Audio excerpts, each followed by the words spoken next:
ইন্নাল্লাযীনা আমানু ওয়া আমিলুস সালিহাত,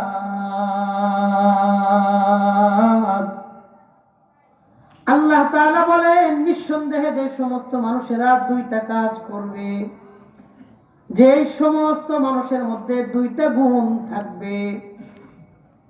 কয়টা? দুইটা।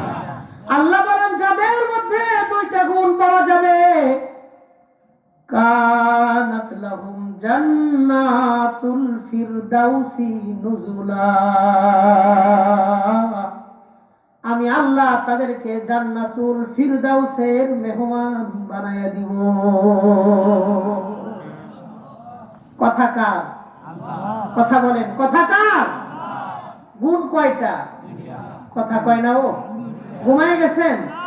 গুণ কয়টা? দুইটা। আল্লাহ বলেন যাদের মধ্যে এই দুইটা গুণ থাকবে, আমি আল্লাহ তাদেরকে জান্নাতুল ফিরদাউসের মেহমান বানাবো। ওয়াদা করেছেন কে? আল্লাহ। আমি এই দুইটা গুণ নিয়েই কয়েকটা কথা বলবো, দুইটা গুণ নিয়ে কয়েকটা কথা বলবো। বলেন একজন মুসলমান হিসেবে জান্নাতে যাওয়ার গুরুত্ব, দায়িত্ব আমার আপনার আছে না নাই? ঈমান তো আল্লাহ আমাদেরকে দিয়েছেন, পৃথিবীর সবচেয়ে বড় দৌলত দিয়েছেন ঈমান। ঈমান পাওয়ার পরেও যদি আমি জান্নাতে যাইতে না পারি, সব দোষ আমাদের, আল্লাহ কিচ্ছু করার নাই। কথা বল না কেন? আল্লাহ ঈমান দাওনের মালিক ছিলেন, দিয়েছেন। আমি ঈমান নিয়ে কবরে যাইতে পারি নাই, ঈমান নিয়ে হাসরের মাঠে মুসলমানদের কাতারে নিজেকে দাঁড় করাইতে পারি নাই। এই দোষ কি আল্লাহ? এই দোষ আমাদের, এই দোষ আমাদের। কথা বলেন ঠিক কিনা? তাইলে জান্নাতুল ফিরদাউসের মেহমান হওয়ার জন্য গুণ লাগবে কয়টা?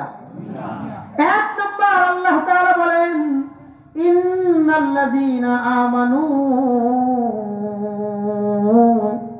নিঃসন্দেহে যে সমস্ত মানুষ আল্লাহর প্রতি ঈমান আনবে, তার মানে এক নম্বর গুণের নাম হলো ঈমান। বলেন এক নম্বর গুণের নাম কি?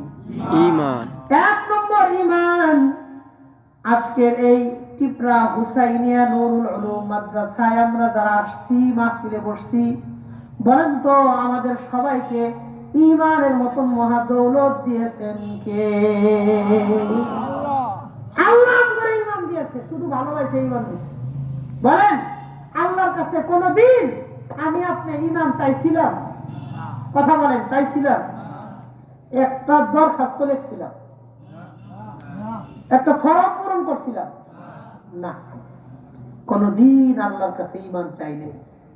শুধুই দয়া করে, শুধুই মায়া কইরা, শুধুই ভালোবাসা, আরে আমাদের মতো অযোগ্য মানুষকেও ঈমান দিয়া একটা মুসলিম পরিবারে পাঠাইছেন কে?